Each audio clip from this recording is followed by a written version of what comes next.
Olá, vocês do oitavo ano, sejam bem-vindos ao meu canal. O primeiro pedido que eu faço a vocês é o seguinte: aqui embaixo tem um botãozinho inscrever-se, se inscreva. Logo ao lado tem um sininho, você vai clicar no sininho e você vai clicar na opção de cima. Assim, todas as aulas que eu for postando aqui, você vai receber aí em primeira mão. Sendo assim, vamos começar nossa aula e não esquece também de deixar aquele like para impulsionar o vídeo. Vamos falar hoje sobre a revolta de Beckman, a guerra dos Emboabas e a guerra dos Mascates e a revolta de Vila Rica. Olha só, 4 revoltas, 4 rebeliões que ocorreram aqui nas terras brasileiras. Essas rebeliões são conhecidas como rebeliões na América Portuguesa. Vocês devem se lembrar que nós estamos no continente americano e aqui nós tínhamos a América Espanhola e tínhamos a América Portuguesa. A América Portuguesa corresponde ao que hoje atualmente o nosso país, o Brasil. Vamos então para a revolta de Beckman que ocorreu em 1684. O que foi que ocasionou, o que foi que provocou essa revolta? Primeiro, onde ela aconteceu? Ela aconteceu na região do Grão-Pará e Maranhão. Naquela região, os senhores de engenho, os comerciantes, eles tinham escravos, mas preste atenção, quem eram os escravos daquela época? Eram os índios. E o que é que os índios faziam para esses homens? Eles trabalhavam nos engenhos de açúcar, né? Trabalhavam com a cana-de-açúcar. Eles também trabalhavam indo para o meio das matas para buscar aquilo que nós chamamos de drogas do sertão, como cacau, canela, castanha do Pará, pequi, guaraná e um monte de outra coisa, tá bom? Mas, eis que surgiu um calo no sapato dos portugueses que moravam na região do Grão-Pará e Maranhão. Qual foi esse calo no sapato que surgiu? Foram os missionários jesuítas. Esses missionários vieram para o Brasil para evangelizar, para catequizar os índios no movimento de contra-reforma. Eles queriam fortalecer a Igreja Católica Apostólica Romana, queriam aumentar o número de fiéis, queriam tornar o Brasil um país católico. E realmente, em boa parte, eles conseguiram isso. Tanto que o Brasil hoje é um dos países mais católicos do mundo. Você sabia disso? Mas voltando à nossa aula. Eles estavam ali no meio dos índios, evangelizando os índios, e eles passaram a ser contra a invasão de tribos indígenas para que esses índios fossem escravizados e levados para trabalhar à força.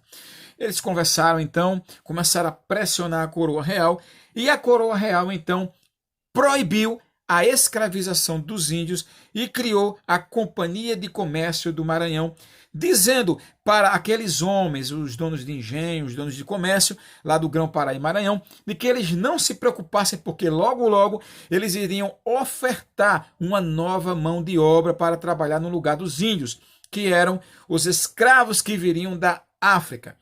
Pois bem, os donos de engenhos, os comerciantes ficaram aguardando, e esses escravos não chegaram nunca. Isso começou a provocar revolta, raiva, pois afinal de contas, eles tinham perdido os escravos índios. O governo de Portugal então criou essa companhia, que é chamada de Companhia do Comércio do Maranhão. Eles não trouxeram os africanos para ser vendidos, o que provocou revolta. E também eles começaram a falsificar pesos e medidas, desonestidade. O pessoal já estava furioso, ficou mais furioso ainda com isso. Eles começaram a cobrar caro pelos produtos que eles estavam vendendo. Já que aquelas pessoas estavam sem os índios para ir buscar as drogas do sertão, eles começaram a adquirir produtos, né, somente a Companhia de Comércio do Maranhão. O que é que eles compravam lá? O bacalhau, o sal, a farinha de trigo, só que isso tudo em um preço muito elevado, muito caro. E os caras começaram a ficar irritados também por esse motivo.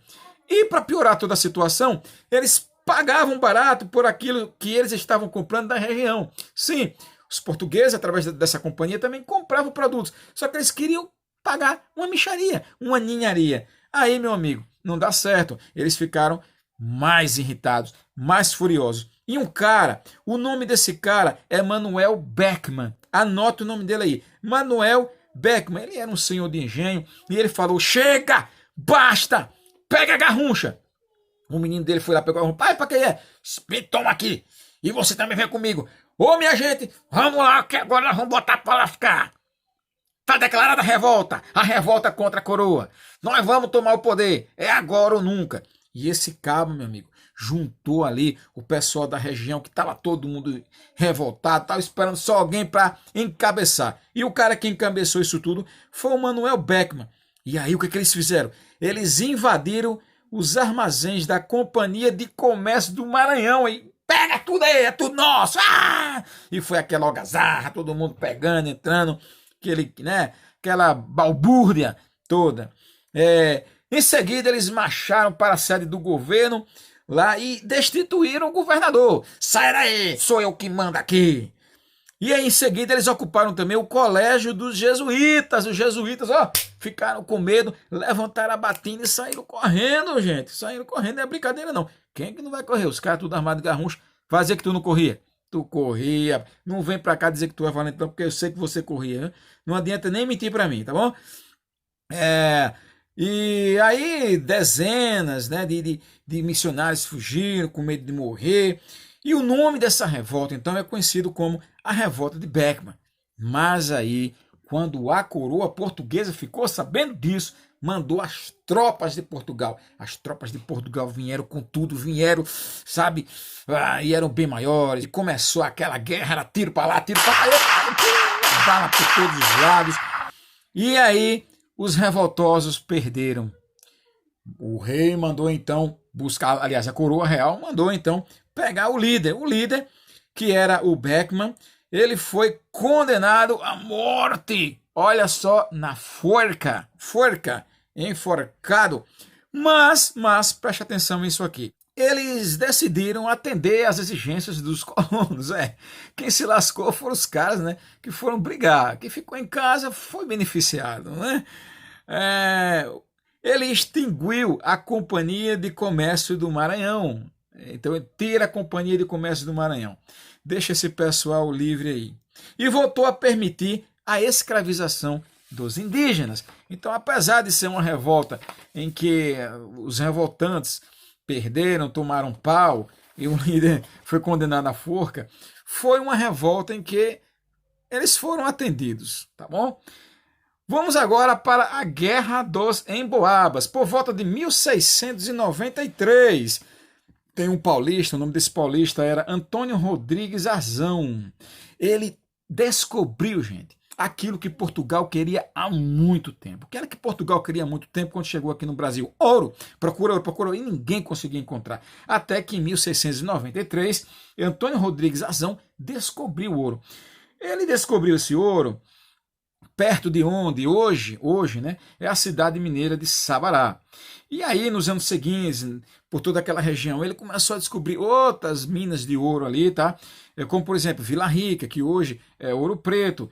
E por isso, pessoal, que aquela região ali ficou conhecida como Minas Gerais, né? Porque eles encontraram muitas minas de ouro por todos os lugares ali.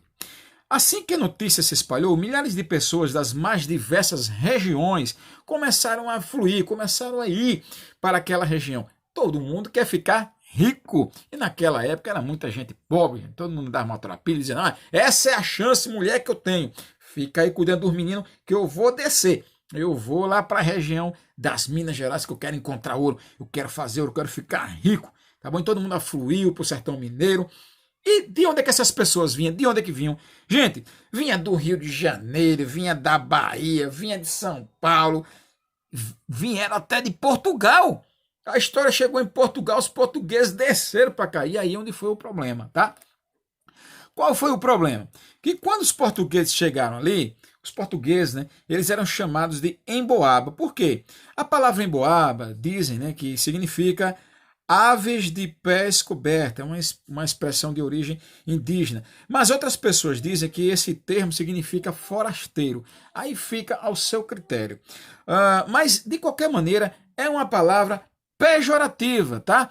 O que é que esses emboabas vieram fazer aqui? Quem descobriu o ouro fomos nós, não foi esses emboabas. Vamos botar esses emboabas para correr. Vocês, portugueses, os portugueses, né, eram conhecidos como emboabas, vão ter que ir embora daqui. Então, os paulistas, as pessoas que descobriram o ouro, né, os brasileiros que estavam ali retirando aquele ouro, colocaram os emboabas, tentaram colocar os emboabas para correr. Pega a garrucha! Lá vem a garrucha de novo. Ele. Baixa a cabeça aí! Pá, pá, pá, pá. E foi tiro para todo lado. E aí ocorreu o que é chamado de Guerra dos Emboabas. E quem venceu dessa vez? Quem? Gente, a corda sempre arrebenta para o lado mais fraco, né? É claro que os portugueses venceram essa batalha, né? Os forasteiros, chamados de emboabas e liderados pelo comerciante Manuel Nunes Viana, foram proibidos de entrar na região e reagiram pegando em arma. Essa guerra, gente, durou 2 anos. A bala correu solta durante 2 anos. E durante os conflitos, os emboabas aclamaram Manuel Nunes governador de todas as Minas. Isso significa que quem venceu esses conflitos foram os próprios emboabas, os próprios portugueses, tá bom? Vamos agora para a Guerra dos Mascates. Gente, o que foi a Guerra dos Mascates? Olha só, vamos agora para a região do Nordeste brasileiro. O açúcar brasileiro, ele vinha perdendo preço na Europa. O Brasil vendia o açúcar lá para a Europa, né? O açúcar era muito valorizado, mas por volta do século XVII, esse açúcar ele perdeu a valorização, já não lucrava tanto assim, né? Não dava tanto lucro assim aos senhores de engenho. E aí os senhores de engenho, que eram da região de Olinda, vizinho ali a Recife, né? Eles começaram a contrair dívida com os comerciantes de Recife. Tá todo mundo endividado. Me empresta dinheiro aí, o negócio está difícil. O pessoal lá da Europa está pagando pouco pelo açúcar que eu produzo. Pois bem, dessa maneira, os comerciantes começaram a enriquecer. E, olha só, houve uma virada aí, né?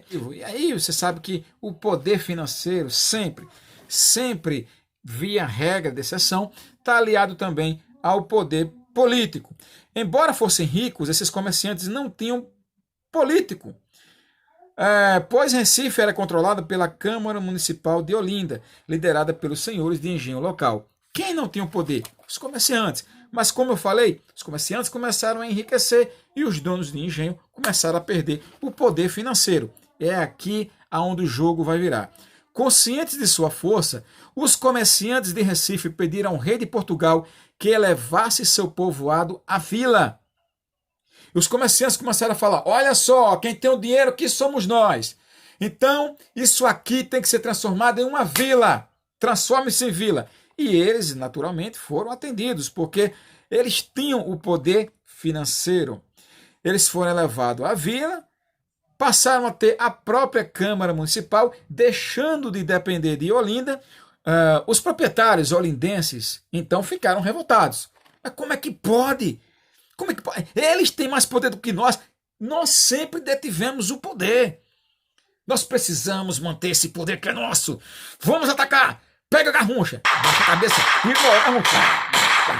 E aí, meu amigo, o pessoal de Olinda, dos engenhos, desceu para guerrear, para fazer guerra com os comerciantes, tá bom? E aí eles invadiram Recife, destruíram o pelourinho que estava ali, e iniciou essa guerra que é conhecida como Guerra dos Mascates. Os mascates quem eram? Eram os comerciantes que viviam ali na região do Recife, tá bom? O governo português interveio em favor de quem? Claro que dos mascates, porque foi o governo português que autorizou, né, toda essa coisa. Em favor dos comerciantes, mandou os soldados reprimirem os olindenses e enviou um novo governador. Falou, o governador é o que eu colocar.